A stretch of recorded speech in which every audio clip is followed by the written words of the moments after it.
Chaque jour, Charles et Carole vous présentent la leçon de l'école du sabbat.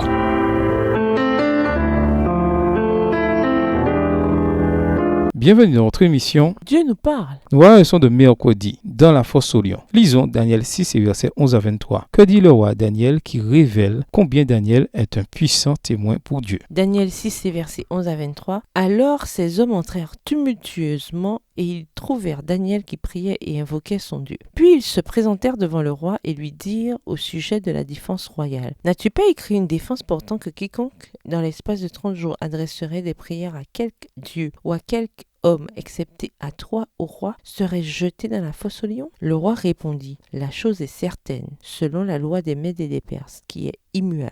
Ils prirent de nouveau la parole et dirent au roi, Daniel, l'un des captifs de Juda, n'a tenu aucun compte de toi, ô roi, ni de la défense que tu as écrite, et il fait sa prière 3 fois le jour. Le roi fut très affligé quand il entendit cela. Il prit à cœur de délivrer Daniel, et jusqu'au coucher du soleil, il s'efforça de le sauver. Mais ces hommes insistèrent auprès du roi et lui dirent, sache, ô roi, que la loi des Mèdes et des Perses exige que toute défense ou tout décret confirmé par le roi soit irrévocable. Alors le roi donna l'ordre qu'on amena Daniel, qu'on le jeta dans la fosse aux lions. Le roi prit la parole et dit à Daniel, puisse ton Dieu que tu sers avec persévérance te délivrer. Verset 17. On apporta une pierre et on la mit sous l'ouverture de la fosse. Le roi la scella de son anneau et de l'anneau de ses grands, afin que rien ne fût changé à l'égard de Daniel. Le roi se rendit ensuite dans son palais. Il passa la nuit à jeun. Il ne fit point venir de concubine auprès de lui, et il ne put se livrer au sommeil. Le roi se leva au point du jour avec l'aurore, et il alla précipitamment à la fosse aux lions. En s'approchant de la fosse, il appela Daniel d'une voix triste. Le roi prit la parole et dit à Daniel, Daniel, serviteur du Dieu vivant, ton Dieu, que tu sers avec persévérance, a-t-il pu te délivrer des lions? Et Daniel dit au roi, Roi, vis éternellement. Mon Dieu a envoyé son ange et fermé la gueule des lions, qui ne m'ont fait aucun mal, parce que j'ai été trouvé innocent devant lui, et devant toi non plus, ô roi, je n'ai rien fait de mauvais. Alors le roi fut très joyeux, et il ordonna qu'on fît sortir Daniel de la fosse. Daniel fut retiré de la fosse, et on ne trouva sur lui aucune blessure, parce qu'il avait eu confiance en son Dieu. Les comploteurs repèrent bientôt Daniel en train de prier, c'est-à-dire en train de faire exactement ce que le décret interdit. Et alors, ils viennent porter leur accusation devant le roi. Ils parlent de Daniel de manière dévalorisante. Daniel, l'un des déportés de Juda. Daniel 6, verset 14, dans la version Colombe. À leurs yeux, l'un des principaux fonctionnaires de l'Empire, celui que le roi préfère, n'est rien d'autre qu'un déporté, un prisonnier. En outre, ils opposent Daniel au roi en disant que Daniel n'a tenu aucun compte de toi, ô roi, ni de l'interdiction que tu as signée. Alors le roi se rend compte qu'il a été piégé en signant le décret. Le texte dit que jusqu'au coucher du soleil, il s'efforça de le délivrer. Daniel 6, verset 15. Mais il ne peut rien faire pour sauver le prophète du châtiment prévu. La loi irrévocable des Mèdes et des Perses doit être appliquée à la lettre. Ainsi, le roi, malgré sa réticence, donne l'ordre de jeter Daniel au lion. Mais Darius exprime en même temps un certain espoir qui sonne comme une prière. Ton Dieu que tu sers avec persévérance te délivrera. Daniel 6, verset 16. Le texte biblique ne dit pas ce que fait Daniel au milieu des lions, mais on peut supposer qu'il prie. Et Dieu honore la foi de Daniel en envoyant son ange pour le protéger. Le lendemain matin, Daniel sort indemne de la fosse, prêt à reprendre ses activités dans le gouvernement. Ellen G. White fait le commentaire suivant à propos de cet épisode. Dieu n'empêcha pas les ennemis de Daniel de le jeter dans la fosse aux lions. Il permit aux démons et aux hommes pervers de réaliser jusqu'à ce point leur projet. Mais c'était afin de rendre plus éclatante la délivrance de son serviteur et plus totale la défaite des ennemis de la vérité et de la justice. Prophète et Roi, chapitre 44, page 414. Cette histoire se termine bien, en tout cas pour Daniel. Mais que penser des récits, y compris dans la Bible, voire par exemple Marc 6 et versets 14 à 29, qui ne se terminent pas par une délivrance? Comment les comprendre? Au revoir. Et à demain si Dieu veut.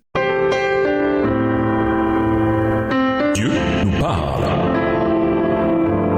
Chaque jour, Charles et Carole vous présentent la leçon de l'école du sabbat.